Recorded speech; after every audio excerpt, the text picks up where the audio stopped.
누가복음 강의 66번째 시간으로 자기의 죽이기라는 제목으로 하나님 말씀을 선포하도록 하겠습니다. 오늘날 교회의 가장 큰 문제는 자아가 깨어지지 않고 교회에 다니는 분들이 많다는 것입니다.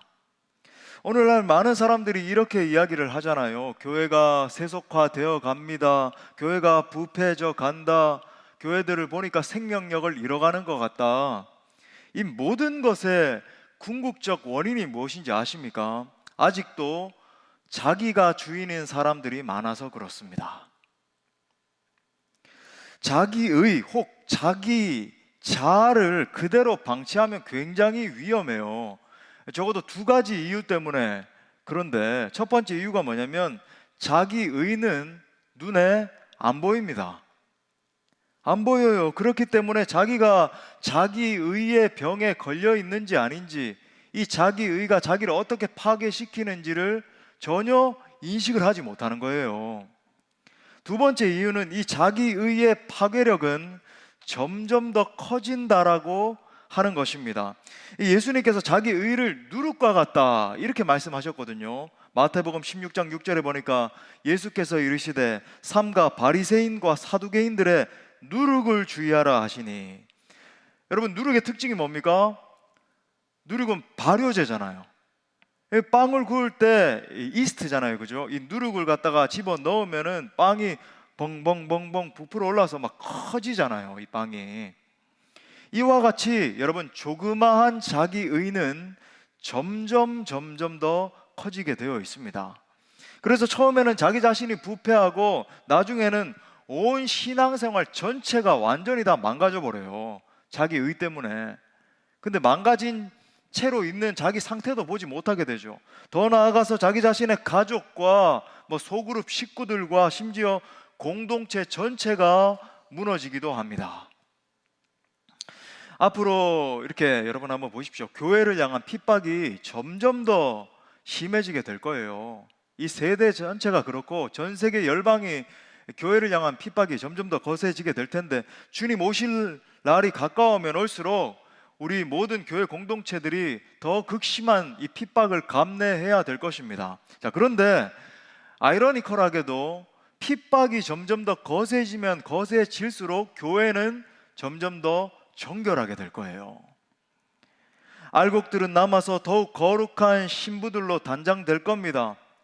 보세요, 여러분, 알곡과 쭉정이로 나눠지게 되는데 알곡들은 더 정결하게 되고, 반면에 여러분 이 쭉정이는 뭡니까? 거센 핍박과 풍파 가운데 훅 하고 불 때에 다 날아가 버리고 다 주님을 배반하고 없어질 거예요.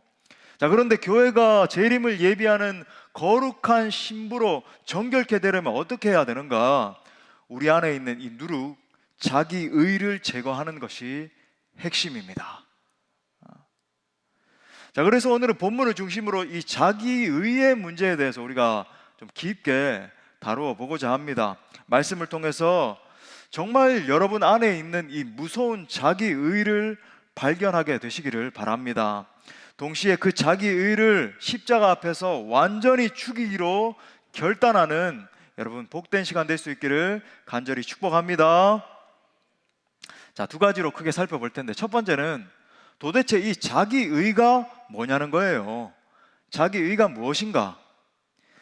자, 오늘 비유입니다. 오늘 말씀도 비유인데, 오늘 비유에 보면은 예수님께서 두 부류를 언급하시죠. 자, 첫 번째 부류는 누구예요? 바리새인들입니다. 그죠? 바리새인들. 자, 우리는 보통 바리새인에 대해서 어떻게 생각을 합니까? 아주 나쁜 놈들, 위선자들, 그죠? 하나님을 사랑하지 않는 사람들이라고 생각을 합니다. 여러분, 그런데 사실은 바리새인들이 우리가 생각하는 그런 사람들이 아니에요. 당시 바리새인들은 매우 경건한 사람들이었습니다.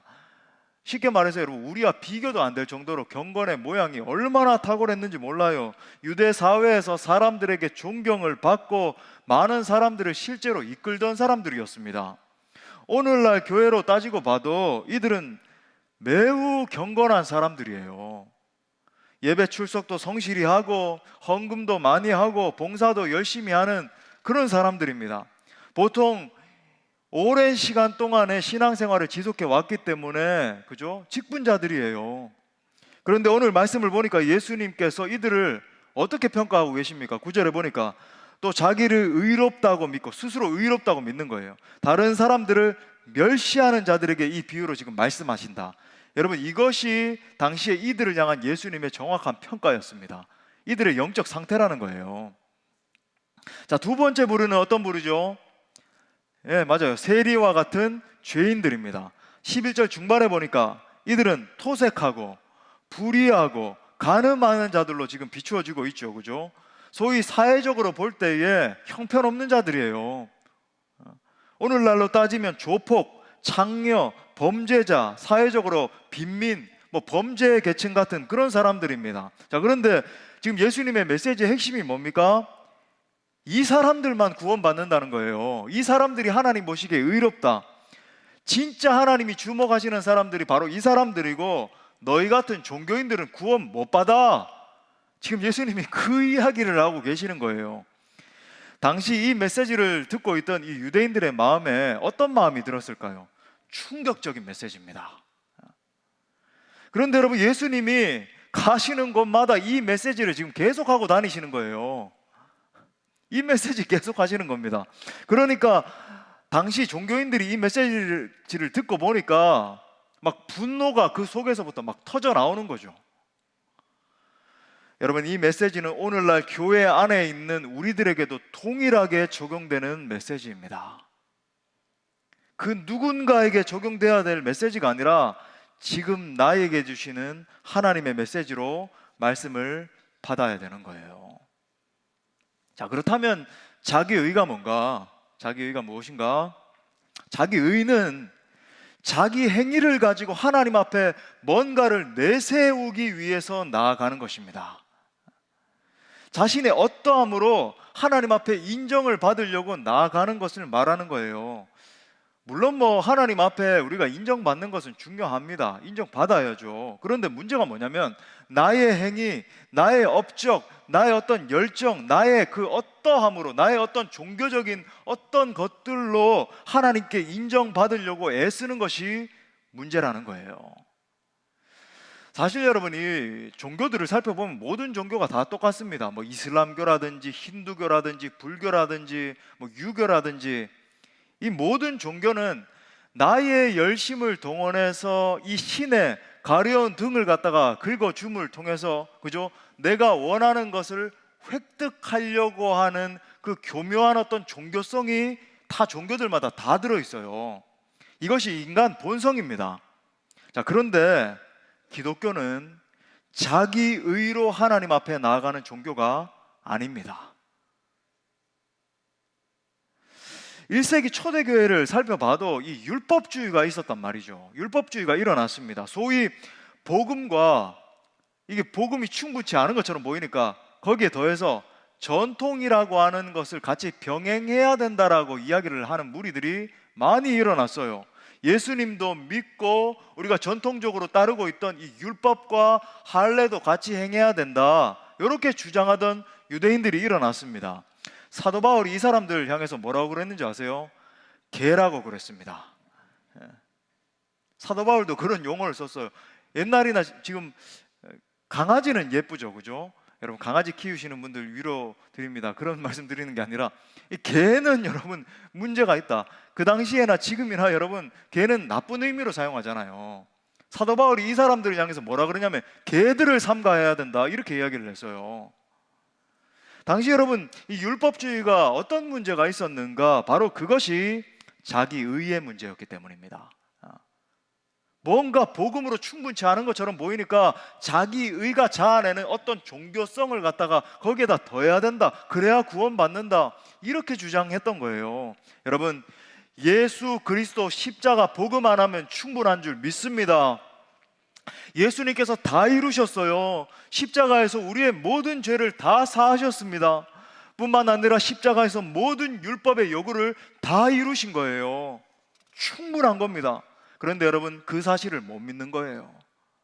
많은 사람들이 그 사실을 못 믿는 겁니다. 그래서 복음에다가 뭔가를 갖다가 자꾸 덧붙이려고 하는 거예요.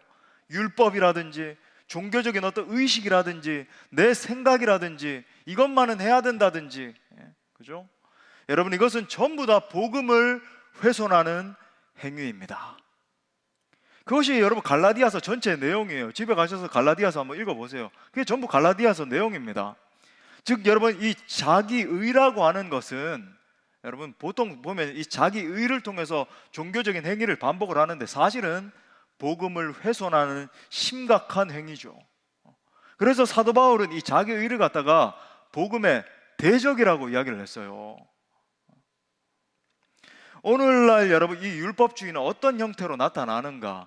이 자기의의 구체적인 행위들로 나타나죠. 여러분, 자기의는요, 한 존재를 갖다가 완전히 영적으로 소경을 만들어 버려요. 자기 자신을 못 보게 만듭니다. 그러니까 아무리 반복적으로 말씀을 들어도 마음이 굳어져 있으니까, 자기의라고 하는 것으로 마음이 똘똘똘똘 뭉쳐서 완전히 굳어져 있으니까 회개의 자리에까지 가지를 못하는 거예요. 아무리 말씀이 선포되고 말씀이 들려진다 할지라도 말씀이 휙휙휙휙 다 날아가 버리고 그냥 나는 내 상태로, 내 고집대로, 내 욕망대로 그냥 이렇게 믿겠습니다, 이러고 있는 거예요. 그러니까 여러분, 이 자기의가 강한 사람은 자기 자신은 잘 모릅니다. 그런데 기가 막히게도 옆에 있는 사람은 알아요. 옆에 있는 사람은 안다니까요. 자기만 몰라요. 내게 이 자기의가 있는지 분별하는 이 두 가지 방법을 좀 말씀을 드리겠습니다. 이게 분별을 해야 되겠죠. 첫 번째 경우는 이 자기 소망, 자기 욕망, 자기 안위, 자기 자식 성공 같은 가치를 위해서 예수님을 믿는 분들이 있어요. 소위 내가 복받기 위해서 기복적으로 예수님 믿는 그런 분들이 있습니다. 대놓고 그렇게 말은 하지 못할지라도, 그죠? 그 교묘한 심리 가운데 내 이 종교적인 행위를 통해서 복이 와야지 라고 하는 생각하는 거예요. 여러분, 자기의는 하나님 중심이 아니라 자기 중심주의에 빠지게 만듭니다. self-centeredness, 사도 바울이 강조했던 죄의 가장 중심에 있는 이 자기 중심성. 자, 두 번째 경우는 제가 구체적으로 설명을 드릴게요. 이어서 이 자기의는요, 이 영적인 우월감 혹은 영적인 열등감, 패배감이라고도 할 수 있고 이런 형태로 나타납니다. 물론 여러분, 사실 이 영적인 우월감과 영적인 열등감은 동전의 양면과 같은 하나예요. 사실 같이 붙어 있는 겁니다. 어떨 때는 영적인 우월감으로 나타났다가 어떨 때는 영적인 패배감으로 나타났다가, 제가 이제 이 두 경우에 대해서 이제 구체적인 설명을 좀 드리겠습니다. 왜냐하면 우리의 영혼을 진단해야 되니까, 그죠?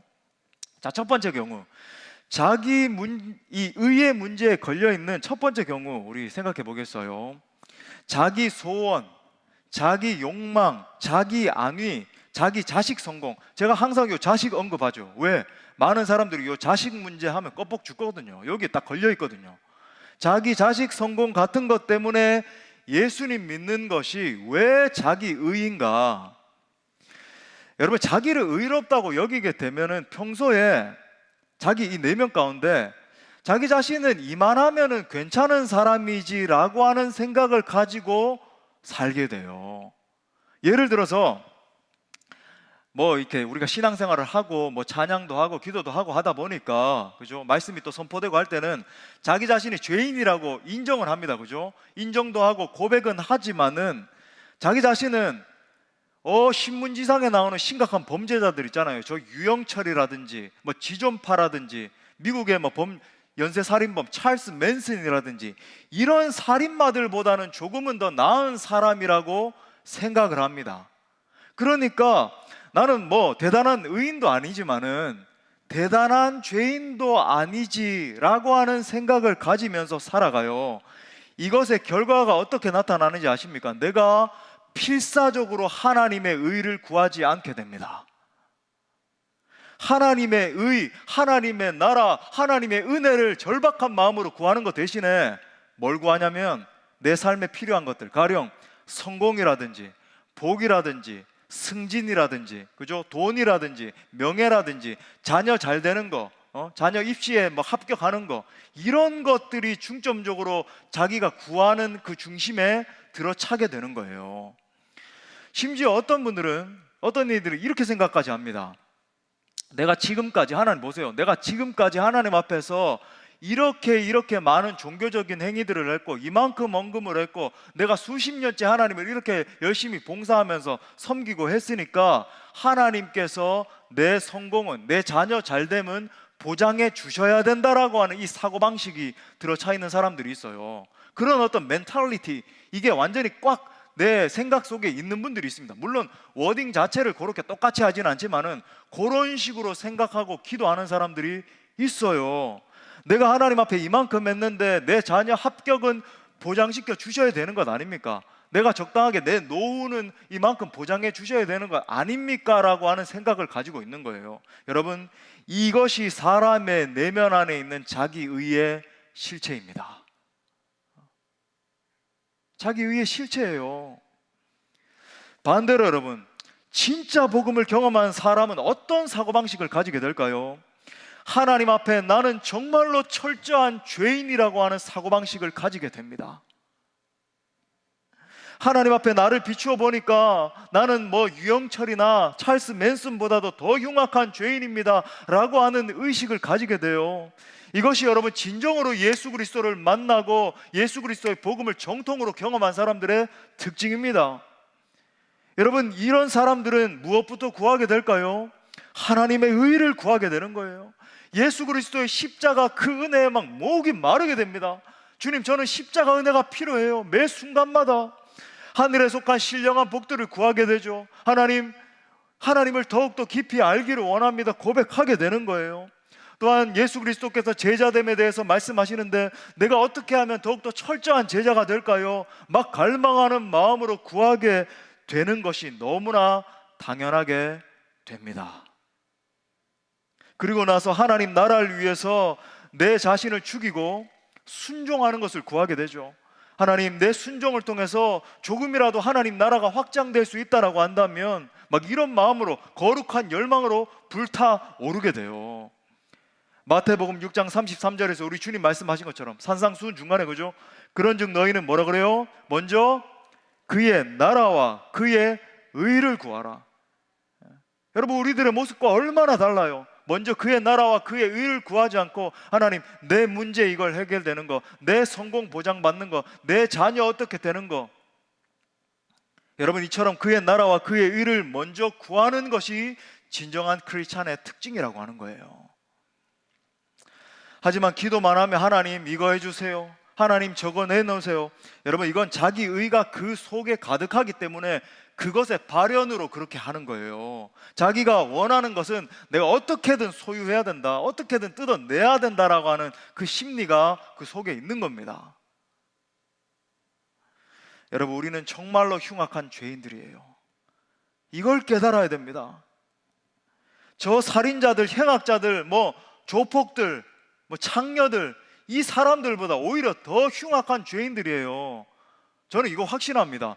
우리가 그런 환경 가운데 처해지지 않았기 때문에 지금 여기서 이렇게 있는 거지. 여러분, 만약에 어떤 연유로 우리가 자랄 때에 부모님을 여의게 돼서 고아원에 갔다든지 어떤 불우한 환경에 처하게 됐다든지, 그러면 우리가 그들과 동일한 환경에 있으면 여러분, 그들과 똑같은 죄를 짓고도 남은 그런 사람들이에요. 하나님의 은혜의 보존 때문에 겨우 여기에 지금 그래도 앉아서 예배 드리고 있는 거지. 여러분, 그렇기 때문에 내 안에 있는 이 죄의 본성과 자기 의를 정말로 발견하고 직면하게 되면 날마다 예수 그리스도의 십자가를 붙들지 않을 수 없게 됩니다. 날마다 십자가의 보혈의 샘에 나가서 내 죄, 이 추악한 죄를 씻지 않을 수 없게 돼요. 내 속에 있는 이 끔찍한 죄를 보게 되면 내 자신의 상태를 바라볼 때 정말로 하나님의 은혜 없이는 살 수가 없는 겁니다. 매일매일 거룩하게 살아야 되는데 그게 너무 안 되는 거예요. 그래서 오늘 본문의 세리야와 같이 자기 가슴을 치면서 하나님, 나는 죄인입니다, 나를 좀 불쌍히 여겨주세요, 막 그런 함성이 터져 나오게 되는 거죠. 여러분, 기도합시다, 찬양합시다, 예배합시다, 말 안 해도 하나님, 저는 정말 갈급해서 견딜 수가 없는데 하나님 내게 은혜 좀 주세요, 막 터져 나오게 돼요. 하나님께 구원을 얻기 위해서 막 두렵고 떨리는 마음으로 몸부림을 칠 수밖에 없게 된다는 겁니다. 주님, 제 힘으로는 도저히 안 됩니다. 성령님, 날 좀 도와주세요. 예수님, 나를 좀 건져주세요. 막 이런 기도가 터져 나오게 되는 거죠. 날마다 성령의 충만함 없이는 살 수 없으니까 성령 충만을 구하게 되는 거예요. 다른 말로 하면 필사적으로 하나님의 의를 추구하지 않을 수 없다는 말입니다. 죄인인 우리는 필사적으로 하나님의 은혜를 구해야 살 수 있는 존재들인 거예요. 자, 두 번째 경우, 아까 제가 말씀드린 두 번째 경우는 자기의 판별해 보는 겁니다. 이 영적 우월감 또는 영적 열등감이죠. 영적 자괴감, 패배감 이렇게도 말씀드릴 수 있을 것 같고, 자 11절부터 12절에 보니까 이 본문의 바리새인 안에 있던 이런 측면을 그대로 이제 볼 수 있어요. 자, 이 바리새인이 뭐라고 기도하는지 보세요. 바리새인은 서서 따로 기도하여 이르되, 따로 기도했대요. 그죠? 나는 좀 다르다는 거예요. 하나님이여, 나는 다른 사람들 곧 토색, 불의, 간음하는 자들과 같지 아니하고 이 세리와도 같지 아니함을 감사하나이다. 나는 일해에 2번씩 금식하고 또 소득의 11조를 드리나이다 하고, 영적 교만이죠. 나는 저 더러운 죄인들과 다르다는 거예요. 그리고 나는 이러이러한 종교적인 것들을 열심히 행하고 있으니까, 충실히 하고 있으니까 하나님 앞에도 떳떳하다는 겁니다. 여러분, 이 교만하고 자랑하는 것에도 두 가지 종류가 있는 것 같아요. 어떤 분들은 드러내놓고 막 교만하고 자랑하고 이런 분들이 있는데, 정말로 부끄러운 줄도 모르고 그렇게 하는 거죠. 자, 그런데 어떤 분들은 아주 교묘하게 위장해서 자랑하고 교만한 사람들이 있습니다. 대부분 신앙생활 오래 한 사람들이 그런 기술을 익히게 돼요. 교회 생활을 오래 하다 보니까 은근히 나를 드러내고, 은근히 저 사람들로부터 약간의 어떤 긴장감을 조성하면서 사람들로부터 막 칭송을 얻어내고, 이런 것들이 굉장히 탁월한 사람들이 되거든요. 종교성이 그렇게 강화되는 겁니다. 거기에 여러분 직면해야 되는데, 여러분 오늘 본문의 바리새인이 하나님 앞에 나아가서 감사하는 내용을 한번 보세요. 자기 드러냄, 자기 과시의 내용으로 아주 점철되어 있다는 것을 우리가 보게 되죠. 실제로 어떤 분들의 이렇게 기도를 가만히 들어보면은 이런 기도를 하는 분들이 있습니다. 하나님, 저 사람보다는 내가 조금 더 나은 것에 대해서 감사합니다. 저 사람의 자녀보다는 우리 아이가 조금 더 이렇게 월등하고 이렇게 보호받고 이렇게 잘 모범생으로 자라는 것에 대해서 감사합니다. 물론 또 이것도 워딩 자체를 그렇게 똑같이 하는 건 아니지만 각각 형태는 다르지만은 이렇게 아주 교묘하게 자기 속에 있는 이 미묘한 영적 우월감이 드러나는 거예요. 여러분, 정말 내가 하나님의 은혜 때문에 산다라고 하는 것을 깨달은 사람은 이런 기도 할 수 없습니다. 이런 기도가 감히 나올 수가 없어요.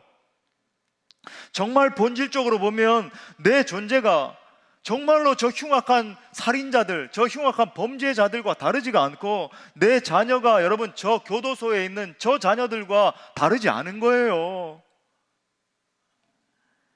여러분, 이 같은 자기 우월감 혹은 또 자기 열등감, 이게 왔다 갔다 하는데, 이게 왔다 갔다 하는 대표적인 성경의 인물이 제가 얼마 전에 작년에 가을에 설교했었던 탕자의 비유에 나오는 첫째 아들 아니에요. 이 설교를 듣지 않은 분들이 이것에 대해서 제가 조금 더 구체적으로 강해를 했으니까 좀 들어보시면 좋을 것 같고, 이 형이요, 동생이 돌아왔다는 사실에 전혀 반가워하지 않고 막 분노하잖아요. 내 동생이라 그러지 않고 당신 아버지 보고 당신의 아들 그러잖아요. 동생이 회복되었고 아버지가 기뻐하고 계시는데 그런 건 전혀 중요한 게 아닙니다. 여러분 보세요. 이렇게 자기 의가 강화된 사람이 어떻게 반응하는지, 오로지 자신에게 주목하지 않는 이 현 상황에 분노를 느끼고 있는 겁니다. 내가 주목받고 내가 인정받고 내 중심으로 모든 상황이 돌아가야 되고 나가 중심이 돼야 되는데, 이 중심이, 주목이 저 사람에게 옮겨가네. 사울의 마음 아닙니까? 예? 다윗에게 이 마음이, 칭송이, 사람들의 인정이 옮겨가네. 내가 중심이 되지 못하네. 분노를 느끼는 거예요. 예? 아버지를 원망하는 겁니다. 내 동생이 아니라 당신의 아들이라는 거예요. 오늘날 교회 안에 있는 많은 분들의 모습 속에서도 이 탕자의 형의 모습을 발견하게 됩니다. 그들은 늘 하나님을 섬긴다라고 말하면서 늘 집안에 있었지만은 하나님의 마음은 전혀 모르는 자들이죠. 늘 교리를 말하고 늘 고상한 종교를 말하고 늘 교회 사역을 논의하고 있지만 죄인을 향하신 하나님의 마음은 전혀 모르는 자들입니다. 그러니까 자기 의견이 관철되지 않고 자기 마음대로 되지 않으면 분노를 느끼는 거예요. 여러분, 내 속에 자기 의가 여전히 꿈틀대고 있다라고 하는 그 증거가 뭔지 아십니까? 형제를 바라보면서 조금이라도 저 사람은 대체 왜 저래? 라고 하는 마음이 조금이라도 있으면 여러분, 그 속에 자기 의가 가득한 거예요.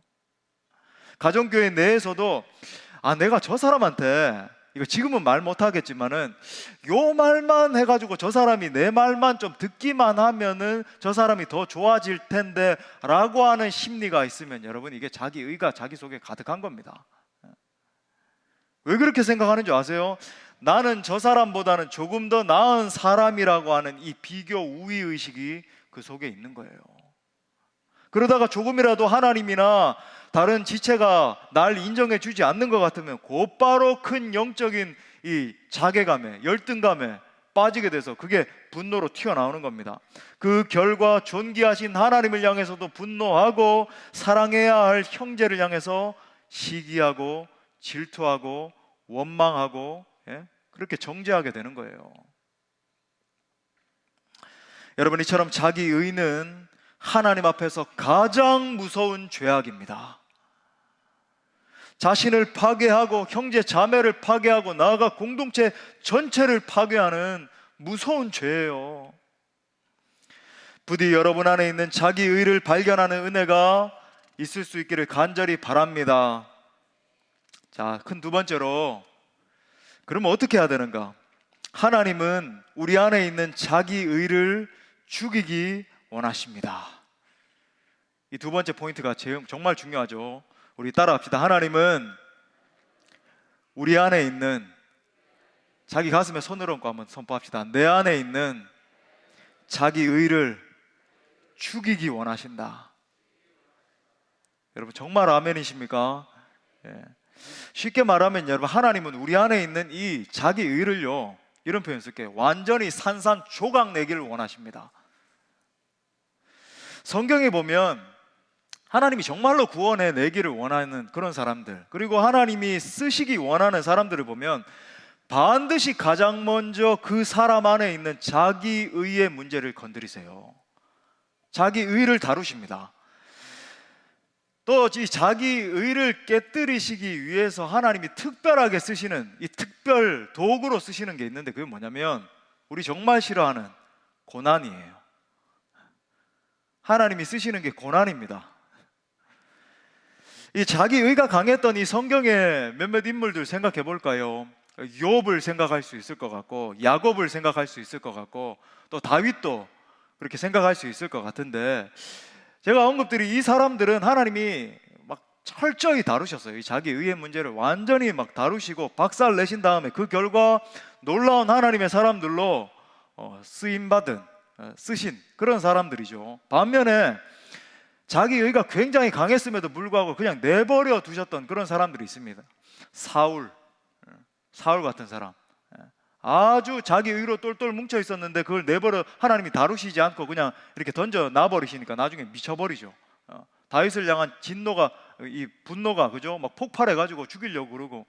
또 솔로몬, 저는 모르겠어요. 뭐 솔로몬이 구원은 받았는지, 뭐 구원은 받았겠죠. 그래도 지혜의 왕으로 그러고. 근데 여러분, 자기 의가 다루어지지 않으니까 말년에 완전히 하나님의 이 거룩한 나라를 파괴시키는, 분열시키는 인물로 등극하잖아요.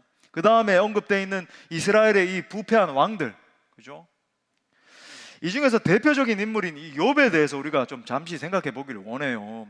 여러분, 우리가 욥기를 잘못 읽으면은 앞에 1장에 나오는 이 하나님과 사탄과의 대화 때문에 이거 애꿎은 욥만 고생하는 뭐 그런 말씀 아닌가, 이렇게 읽을 수 있습니다. 그죠?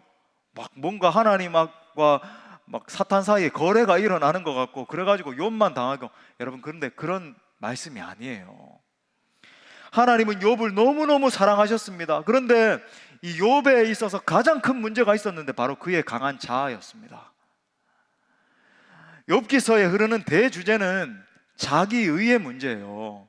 욥기서 읽으면서 야, 내가 당하는 고통이 욥 같다, 여러분 그렇게 읽으시면 안 됩니다. 여러분 욥기서 앞에다가 자기의의 문제라고 이렇게 딱 써놓으시면 욥기서 전체가 해석이 돼요. 자기의의 문제입니다. 욥은 자기의가 굉장히 강한 사람이었어요. 자식이 다 죽고 재산 다 없어지고 건강도 다 잃어버렸음에도 불구하고 그 속에 있던 자기의가 안 깨지는 겁니다. 욥기서 내내 이어지는 거죠. 1장 이후에 이어지는 이 친구들과의 대화의 내용도 한번 생각해 보세요. 그렇게 긴 대화가 이어지고 그리고 하나님이 그 친구의 대화를 단순히 여러분 이 질투하고 정죄하는 게 아니거든요. 그렇게 긴 대화가 이어짐에도 불구하고 욥의 이 강한 자아가 안 부서지는 겁니다.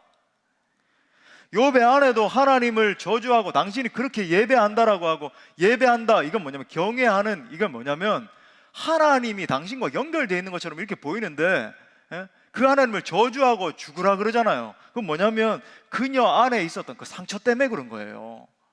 욥 한번 보세요. 당신이 그렇게 하나님 예배하고 하나님 찬양한다라고 하고 그렇게 함에도 불구하고 그 큰 고난 속에서도 당신의 그 강한 자아를 깨뜨리지 못하는 하나님이라고 한다면 그 하나님 앞에 분노가 납니다.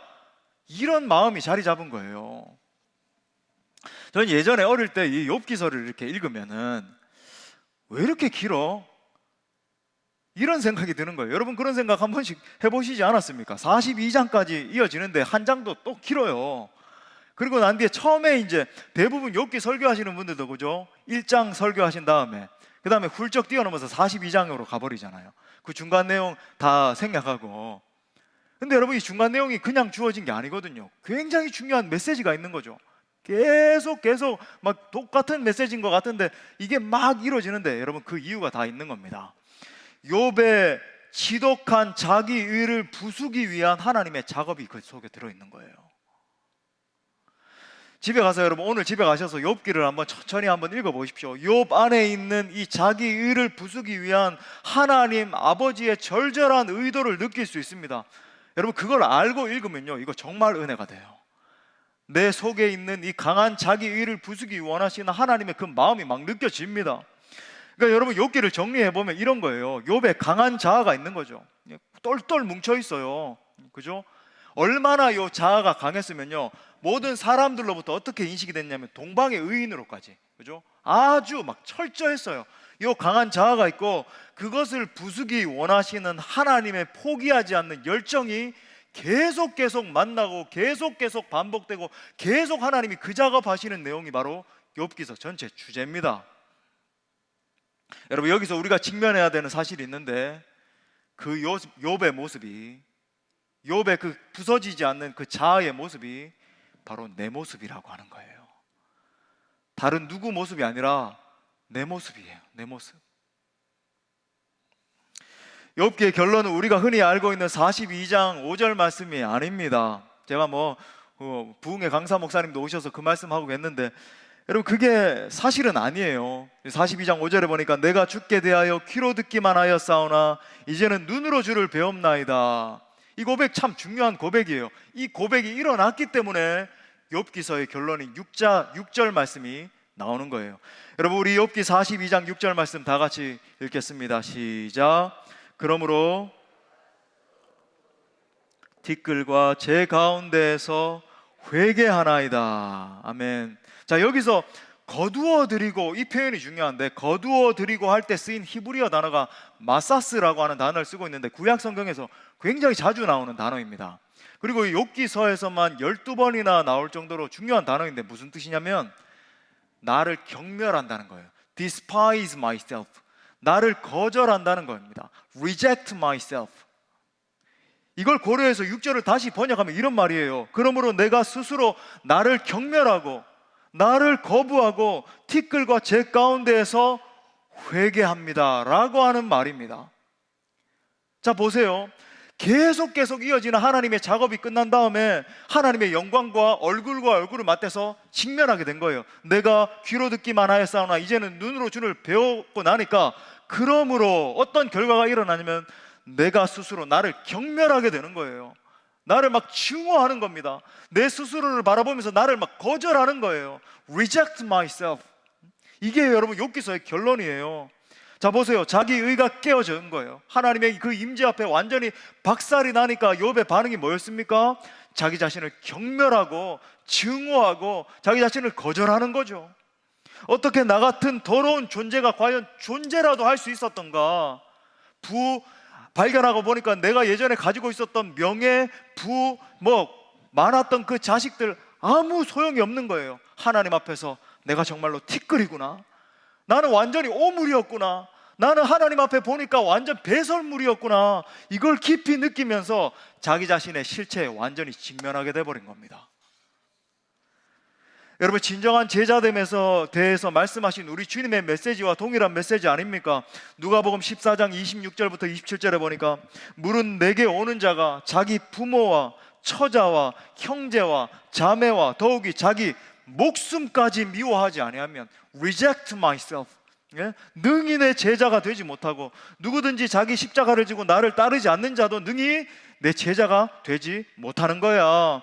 여러분, 욥처럼요 정말로 복음 앞에 서게 된 사람, 정말 그냥 비껴간 게 아니라 복음이 나를 완전히 정통으로 가격해서 내 자아가 부서진 사람은 이렇게 반응하게 된다는 거예요.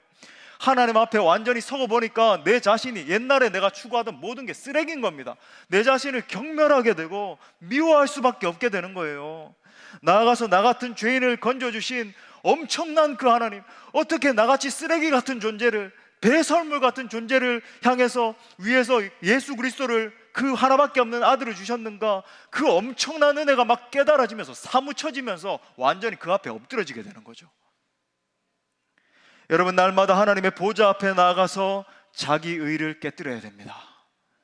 십자가 앞에 엎드려져서 철저히 회개하는 가운데 내 옛자를 깨뜨려야 되는 거예요.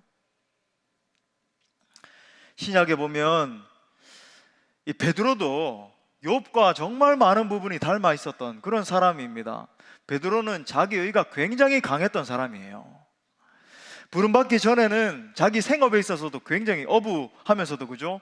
굉장히 탁월하게 자기 일을 감당하던 사람이었습니다. 그죠? 막 사람들로부터 인정받을 정도로 아주 알려진 그런 어부였잖아요. 강한 의지를 가지고 그렇게 했던 거죠. 부름받은 이후에도 여러분 보세요. 이건 뭐 정상적이지 않습니다. 물에도 막 뛰어들어요. 이거 여러분, 우리 가운데 예수님 아무리 앞에 있어도 물속에, 바닷속에 뛰어들 수 있겠습니까? 그리고 뭐라 그래요? 내가 죽을지언정 주님을 부인하지 않겠습니다. 막 강한 의지를 가지고 그렇게 선포하는 거죠. 이 고백은 여러분 어떻게 보면 거짓말 아닌가, 과장 아닌가, 그런 게 아니었어요. 정말로 예수님을 사랑해서 했던 그의 진심이었습니다. 예를 들어서 여러분, 로마 병정 앞에서 말고의 귀를 잘라버렸잖아요. 근데 귀를 자른 게 아니라 사실은 목을 쳤던 거예요. 이게 빗나가서 귀를 맞아가지고 귀가 떨어져 나갔던 거지. 생각해 보세요. 로마의 그 절대 권력을 가지고 있던 그 로마의 병정들 앞에서 예수님 데려갈 수 없습니다 하면서 목을 치려고 그렇게 칼을 휘두를 수 있다. 여러분, 진짜 예수님 사랑하지 않으면 할 수 없는 행위잖아요.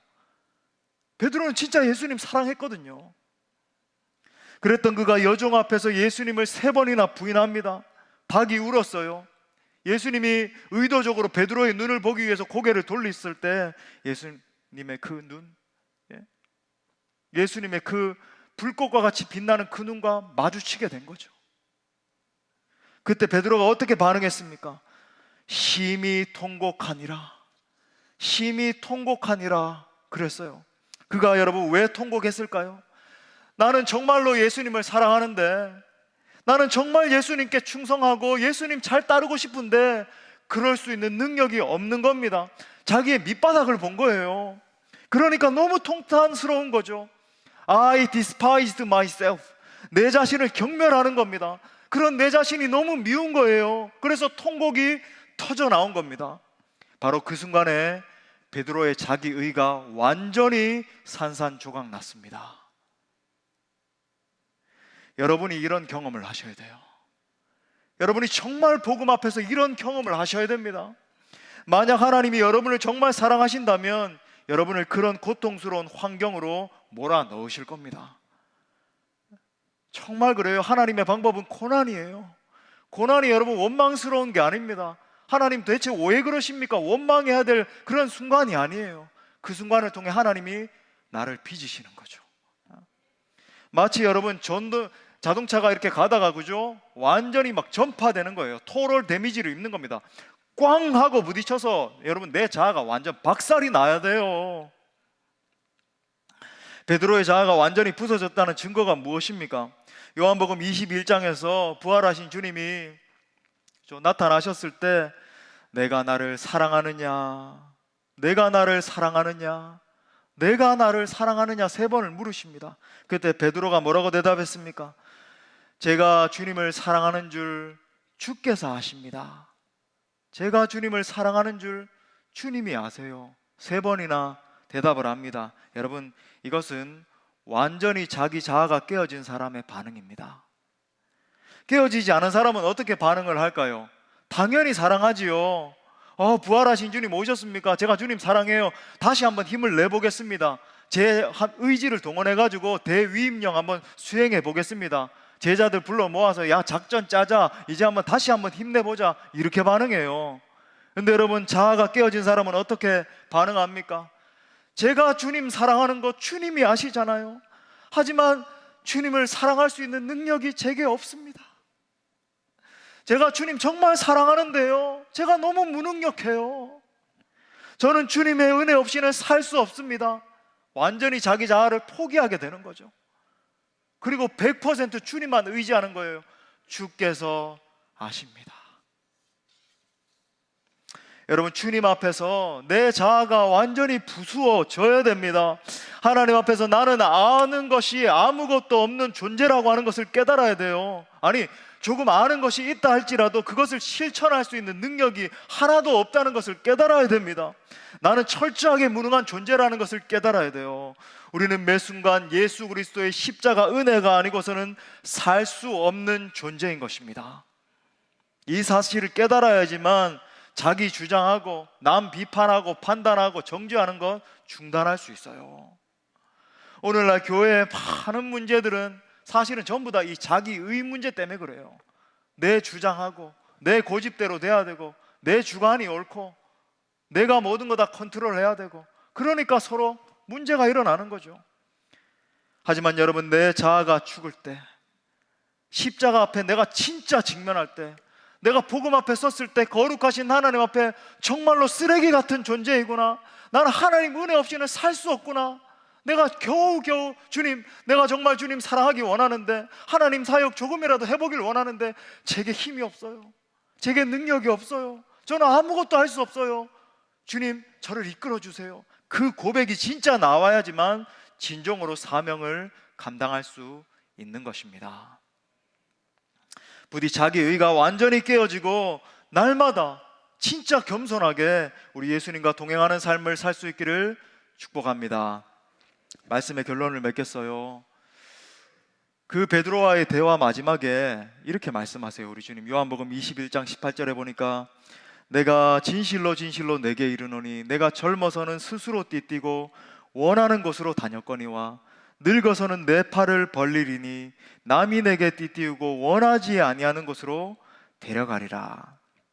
이 말씀은 베드로가 앞으로 어떤 사명을 감당하게 될지를 보여주는 말씀입니다. 동시에 베드로의 순교를 암시하는 말씀이에요. 자, 그런데 어떻게 베드로가 끝까지 사명 감당할 수 있었고 심지어 순교의 자리까지, 여러분 아시는 것처럼 나는 예수님처럼 예수님 반듯하게 십자가에 달려 돌아가셨는데 나는 그럴 수 없어, 나는 거꾸로 매달리겠습니다, 그렇게 해서 죽었습니까? 자기 의가 부수어졌기 때문이에요. 여기서 내 팔을 벌리리니 라고 하는 표현은 뭐냐면 내 권리를 완전히 포기한 모습을 말하는 겁니다. 내 팔을 가지고 뭔가 막 컨트롤하고 내 마음대로 하고 내 삶을 이렇게 막 강한 의지를 가지고 이끌고 가고 하는 게 아니라 내 팔을 완전히 벌려버리는 거예요. 나는 완전히 죽었습니다 라는 거예요. 자기 의가 부수어질 때 여러분, 비로소 예수님께서 내 삶의 진짜 주인이 되실 수 있습니다. 그때부터 비로소 내 인생이 예수님이 원하시는 대로, 남이 나를 이끌고 가는 대로 끌려갈 수 있는 거예요. 수동태의 인생이죠. 능동태로 내가 끌고 가는 인생이 아니라 다른 사람이 나를 끌고 가는 거예요.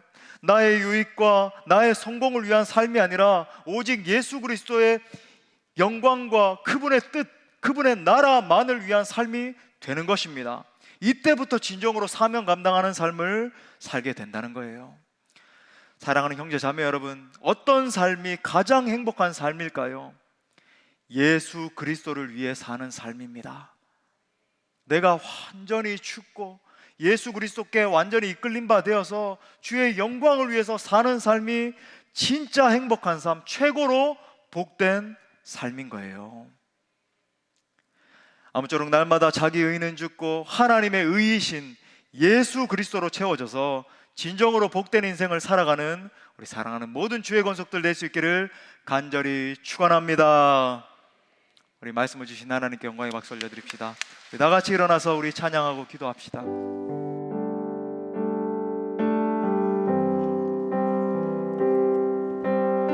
주님, 내가 죽길 원합니다. 주님이 내 안에 사시길 원합니다. 고백합시다. 주보혈 날 정결케 하고 주보혈 날 자유케 하니 주 앞에 나 예배하는 이 시간 나의 모든 것을 주께 드리네. 주의 손 날 위에 지키셨고 주의 발 날 위에 박히셨으니 이제는 내가 사는 것이야 오직 주를 위해 사는 것이라. 우리 주님의 은혜를 의지하며 주의 손에 나의 손을 포개고 또 주의 발에 나의 발을 포개요. 나 주와 함께 죽고 또 주와 함께 살리라. 영원토록 주 위에 살리라. 주의 손에 나의 손을 포개고 또 주의 발에 나의 발을 포개요. 나 주와 함께 죽고 또 주와 함께 살리라. 영원토록 주 위에 살리라. 주 위에 살리라. 우리 다시 한 번 더 주님을 바라보는 믿음으로 주보혈 날 정결케 하고 주보혈 날 자유케 하니 주님 앞에 서길 원해요. 주 앞에 나 예배하는 이 시간 나의 모든 것을 주께 드리네. 주의 손 날 위에 지키셨고 주의 발 날 위에 박히셨으니 이제는 내가 사는 것이야. 오직 주님만 살길 원해요. 오직 주를 위해 사는 것이라. 우리 결단하는 믿음으로 두 손을 높이 들고 주의 손에 나의 손을 포개고 또 주의 발에 나의 발을 포개요. 나 주와 함께 죽고 또 주와 함께 살리라. 영원토록 주 위에 살리라. 주의 손에 나의 손을 포개고 또 주의 발에 나의 발을 포개요. 나 주와 함께 죽고 또 주와 함께 살리라 영원토록 주 위에 살리라 주 위에 살리라. 이 시간 말씀 붙들고 함께 기도할 때 이 시간 예수 그리스도의 십자가 앞에 진실된 마음으로 서기를 원합니다. 십자가 앞에 서서 내 안에 있는 무서운 이 자기 의를 들여다보기를 원해요. 그리고 이 시간 간절히 기도하며 나갑시다. 하나님, 내 안에 있는 이 자기 의가 부수어지기를 원합니다. 내 자아가 깨어지기를 원합니다. 이제는 내가 죽고 오직 예수 그리스도로 살게 하여 주옵소서. 욥과 같이, 베드로와 같이 이제는 나를 위해서 사는 것이 아니라 오직 주의 은혜로만 살아가는 진정한 제자 되게 하여 주옵소서. 내 안에 있는 자기 의가 완전히 산산조각 나게 하여 주옵소서. 우리도 함께 동성으로 기도합시다. 주여